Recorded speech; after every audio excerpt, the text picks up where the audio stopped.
एक आदमी जमीन पर गिरा हुआ है और हवा की तरफ देखकर चिल्ला रहा है, चले जाओ यहाँ से, मेरे पास मत आओ। उसी कमरे में एक औरत खड़ी है, अपने पति की यह हालत देख रही है। उसे समझ नहीं आ रहा कि क्या करे। आखिर वो किससे कह रहा है?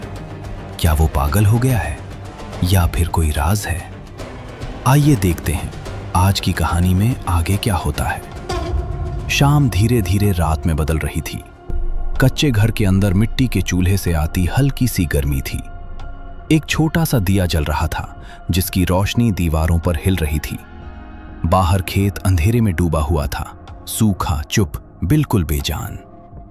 किसान जमीन पर बैठा हुआ था, कुछ सोच रहा था। उसकी पत्नी पास ही जमीन पर बैठी रोटी बेल रही थी, पर बार बार उसकी नजर किसान पर चली जा रही थी। पता नहीं इस साल भी कुछ नहीं हुआ। इतनी मेहनत की, इतना समय गवाया और आखिर में ये दिन देखने पड़ रहे हैं। तुम हर साल यही बोलते हो। इस बार ज्यादा बुरा लग रहा है। थक गया हूं मैं। हर बार वही होता है। मेहनत तो रोज करते हो, शायद भगवान को ही हमें सुखी नहीं देखना है। सोच रहा हूं एक बार और खेती कर लेता हूं। और फिर? जो भी पैसे मिल जाएंगे उनसे कुछ दिन गुजर जाएंगे, फिर ये जमीन बेच देंगे। जमीन बेच दोगे? और क्या रास्ता है, शहर जाकर काम कर लूंगा। शहर? यहाँ सब छोड़कर? यहाँ रहकर भी क्या बचा है? और हमारा घर? घर तभी चलेगा जब हम चल पाएंगे। तुम्हें यकीन है ये सही होगा? राजन कुछ नहीं बोलता। मालती और राजन दोनों अकेले उस घर में रहते थे। उनकी कोई संतान नहीं थी और न ही उन्होंने कभी सोचा। गरीबी में उनके दिन कट रहे थे। ठीक से उनका पेट भी नहीं भर पा रहा था, तो बच्चों का कैसे भरते? अगले दिन राजन ने खेत से साटी फसल निकाली और बाजार में बेचने चला गया। उसके पास 2 बोरी भरकर अनाज था। सेठ लालचंद ने एक बोरी से अनाज निकाला और उसे देखकर राजन को 2000 रुपए दिए। फिर सेठ ने दूसरी अनाज की बोरी खोली और उसके अनाज को हाथ में लिया। देखकर सेठ थोड़ा अचरज में पड़ गया। क्यों भाई राजन, फसल में इस बार क्या मिलाया था तुमने? कुछ नहीं मिलाया सेठ, सब माल असली है। अभी खेत से तुरंत आपके पास ही लाया हूं। पता नहीं, पर तुम्हारी पहली बोरी का माल इतना अच्छा नहीं था जितना इस बोरी का है। इसकी तुम्हें अच्छी रकम मिलेगी इस बार। राजन कुछ समझ नहीं पाया। तभी सेठ ने नोटों का बंडल उसके सामने किया। ये लो, पूरे 10,000 हैं, गिन लो। ऐसे ही अच्छी फसल करोगे तो खेती में अच्छा फायदा होगा। जी सेठ, शुक्रिया। राजन को कुछ समझ नहीं आ रहा था। वो जैसे तैसे घर पहुंचा और अपनी पत्नी को आवाज लगाने लगा। मालती, ओ मालती, कहाँ हो तुम? अंदर वाले कमरे से बाहर आई। क्या हुआ? क्यों इतना चिल्ला रहे हो? कहीं फिर से कोई कर्जदार तो नहीं आ रहा? अरे नहीं, मैं अभी अभी बाजार में फसल बेचकर आ रहा हूँ। तुम्हें पता है कितने पैसे मिले? कितने? पूरे 12,000। क्या? पर कैसे? तुमने तो कहा था फसल अच्छी नहीं हुई। फिर? मुझे भी नहीं पता मालती, पर ये देखो, अभी बाजार से बेचकर आ रहा हूँ। राजन और मालती दोनों बहुत खुश थे। इतने सालों बाद घर में सुकून था। मालती चूल्हे पर रोटी सेकते हुए बार बार मुस्कुरा रही थी और राजन कोने में बैठा बीज साफ करते हुए खुद से ही बातें कर रहा था। उन दोनों को बिल्कुल अंदाजा नहीं था कि आखिर इस बार फसल को इतना अच्छा दाम कैसे मिला। पर जैसे गांव के बुजुर्ग कहते हैं, डूबते को तिनके का सहारा भी भगवान का इशारा होता है। राजन ने उसी दिन फैसला कर लिया। खेत बेचने का ख्याल उसने दिल से निकाल दिया। अब फिर से खेती, उसने खुद से कहा। उसके बाद के महीने राजन के लिए आसान नहीं थे। रोज सुबह अंधेरे में उठना, पैरों में चप्पल भी ठीक से नहीं, हाथों में जीना और धूप के साथ लड़ना। वो खेतों में जाता, एक एक पौधे को देखकर मिट्टी को हाथ लगाता, जैसे फसल नहीं अपना बच्चा हो। इस बार कोई कमी नहीं रहनी चाहिए। वो हर दिन खुद से कहता। कुछ महीने बाद जब फसल तैयार हुई, राजन ने 2 बोरी भरी और पुरानी उम्मीद के साथ बाजार की तरफ चल पड़ा। सेठ की दुकान पर हमेशा वाली भीड़ थी। अनाज की महक हवा में घुली हुई थी। राजन ने चुपचाप 2 बोरी उठाकर सेठ के सामने रख दी। राजन, आ गया फिर से? देखूं पहले बोरी क्या कहती है। सेठ ने पहली बोरी खोली, अनाज को हाथ में उठाया, उंगलियों के बीच मल मल कर देखा। उसके चेहरे पर तुरंत सिकुड़ आ गई। क्या हुआ राजन, फिर से वही कहानी? इतनी कम क्वालिटी की फसल, मुनाफा नहीं चाहिए क्या तुझे? राजन का गला सूख गया। उसने धीरे से कहा, नहीं सेठ, ऐसा कुछ नहीं है। आप एक बार दूसरी बोरी भी देख लीजिए, शायद उसमें कुछ हो। सेठ ने पहली बार राजन की तरफ देखा। आंखों में शक था। ठीक है, रुको देख लेता। सेठ ने दूसरी बोरी खोली। जैसे ही अनाज हाथ में आया, उसकी उंगलियां रुक गईं। अनाज चमक रहा था, साफ, भरा भरा, बेदाग। सेठ ने गहरी सांस ली। एक हल्की सी मुस्कुराहट उसके चेहरे पर आ गई, पर सिर्फ एक पल के लिए। अगले ही सेकंड उसकी आंखों में टेढ़ी सी नजर छलक आई। राजन, ये क्या मजाक है? एक बोरी इतनी घटिया क्वालिटी की और एक बोरी इतनी शानदार। किसे बेवकूफ बना रहा है? एक राजन के हाथ कांपने लगे। नहीं सेठ, मैं भला ऐसा क्यों करूंगा? जैसी फसल खेत से निकली, मैं सीधा आपके पास ही ले आया। कुछ भी छुपाया नहीं है मैंने। मुझे ये सब नहीं पता, पर याद रख, अगली बार अगर ऐसा किया ना, तो दोनों बोरियों का पैसा मैं कम क्वालिटी के हिसाब से ही दूंगा। बाजार में एक पल के लिए सन्नाटा सा हो गया। समझे? राजन ने तुरंत सिर झुका लिया। जी मालिक, गलती हो गई, मुझे माफ कर दीजिए। अगली बार ऐसा नहीं होगा। कृपया इस बार का हिसाब बता दीजिए। ये लो, पूरे 20,000। अगली बार नहीं दूंगा, याद रखना। राजन पैसे लेकर पीछे हटा। उसका चेहरा शांत था, पर अंदर कहीं कुछ टूट रहा था। बाजार से निकलते वक्त उसने एक बार पलटकर सेठ की दुकान देखी, जैसे समझने की कोशिश कर रहा हो कि ये खेल सिर्फ अनाज का है या कुछ और भी।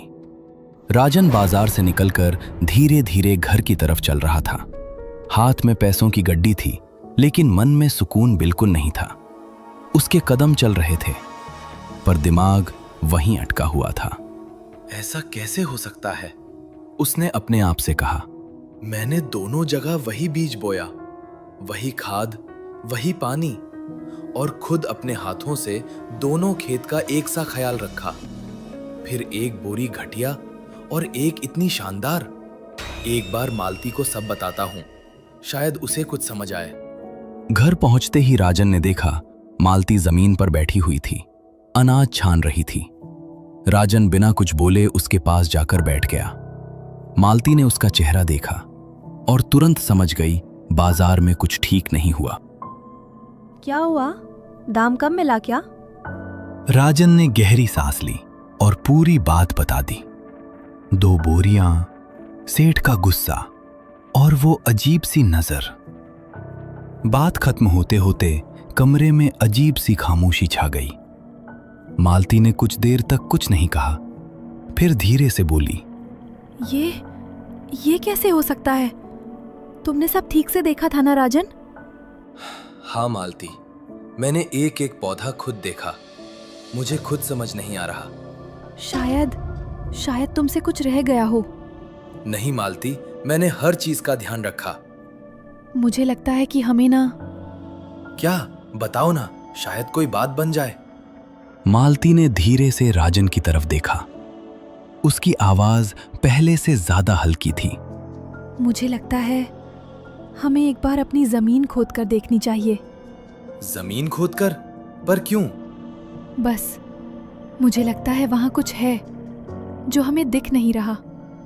उस पल कमरे में हवा भी जैसे ठंडी हो गई। राजन को याद आया खेत का वो हिस्सा जहां से हमेशा अजीब सी नमी आती थी, जहां रात को जानवर भी नहीं जाते थे। राजन ने कुछ नहीं कहा, बस धीरे से सिर हिला दिया। उस रात दोनों चुपचाप सो गए, लेकिन नींद किसी की आंखों में नहीं थी, क्योंकि अब दोनों को लग रहा था मसला फसल का नहीं, जमीन के नीचे कुछ और ही था। अगला दिन सुबह से ही अजीब था। आसमान बिल्कुल साफ था, पर राजन के मन में बादल छाए हुए थे। राजन फावड़ा उठाए अपनी जमीन खोदने के लिए निकला। इस बार अकेला नहीं था, मालती भी उसके साथ थी। दोनों चुपचाप खेत तक पहुंचे। न कोई बात, न कोई आवाज, सिर्फ मिट्टी पर पड़ते उनके कदमों की धप धप। खेत के बीच पहुंचकर राजन रुक गया। मालती, तुम यहीं पेड़ की छांव में बैठो, मैं जाकर खोदना शुरू करता हूं। मालती ने बिना कुछ कहे सिर हिला दिया। उसकी नजर राजन पर टिकी हुई थी, जैसे उसे किसी अनजाने डर का एहसास हो। राजन ने फावड़ा उठाया और धीरे धीरे मिट्टी हटानी शुरू की। फावड़े की ठक ठक खेत की खामोशी तोड़ रही थी। 1 घंटा बीत गया। पसीना उसके चेहरे से टपकने लगा। 2 घंटे बीत गए। हाथ कांपने लगे, सांस भारी हो चुकी थी। सुबह से काम करते करते अब राजन की ताकत जवाब देने लगी थी। खेत का लगभग पूरा हिस्सा खोद चुका था, लेकिन कुछ भी अलग नहीं मिला। राजन ने एक गहरी सांस ली और फावड़ा फिर उठाया, और तभी थक, फावड़ा किसी सख्त चीज से टकराया। राजन रुक गया। उसने दोबारा जोर लगाया, फिर वही आवाज, पर इस बार सिर्फ आवाज नहीं थी। अचानक हवा में एक अजीब सी बदबू फैलने लगी, ऐसी बदबू जो मिट्टी की नहीं होती। राजन ने नाक सिकोड़ी। उसका दिल जोर से धड़कने लगा। मालती, यहाँ आओ, यहाँ कुछ है। मालती तुरंत खड़ी हो गई और भागते हुए उसके पास आई। दोनों ने मिलकर हाथों से मिट्टी हटानी शुरू की। जैसे जैसे मिट्टी हट रही थी, बदबू और तेज होती जा रही थी। मालती ने एक पल के लिए सांस रोक ली। राजन, ये मिट्टी इतनी गीली क्यों है? राजन ने कुछ नहीं कहा, और तब जब आखिरी परत हटी, मिट्टी के नीचे कोई पत्थर नहीं था, कोई पुराना घड़ा नहीं था, बल्कि एक कंकाल था, सड़ चुका, आधी मिट्टी में धंसा हुआ, कपड़े फटे हुए और शरीर बिल्कुल बेजान। लगभग सारा मांस जमीन ने निगल लिया था और अब बस कुछ कंकाल ही बचे थे। मालती की चीख गले में ही अटक गई। उसके पैर लड़खड़ा गए। राजन, ये इंसान है? राजन की आंखें फट गईं। उसका दिमाग सुन्न हो चुका था। यही थी वो वजह जिसकी वजह से जमीन अलग फसल दे रही थी।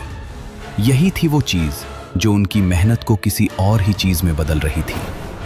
उस पल राजन को समझ आ गया, ये जमीन सिर्फ खेत नहीं थी, ये किसी का कब्रिस्तान बन चुकी थी। दोनों ने बिना एक दूसरे की तरफ देखे जैसे तैसे उस लाश पर वापस मिट्टी डालनी शुरू कर दी। हाथ कांप रहे थे। राजन ने फावड़ा उठाया और बिना पूरी तरह देखे मिट्टी को ऊपर ऊपर से जमा दिया। घर तक का रास्ता कभी इतना लंबा नहीं लगा था। राजन को बार बार लग रहा था जैसे उसके पीछे किसी के कदम चल रहे हों। मालती का हाथ उसकी मुट्ठी में पसीने से भीग चुका था।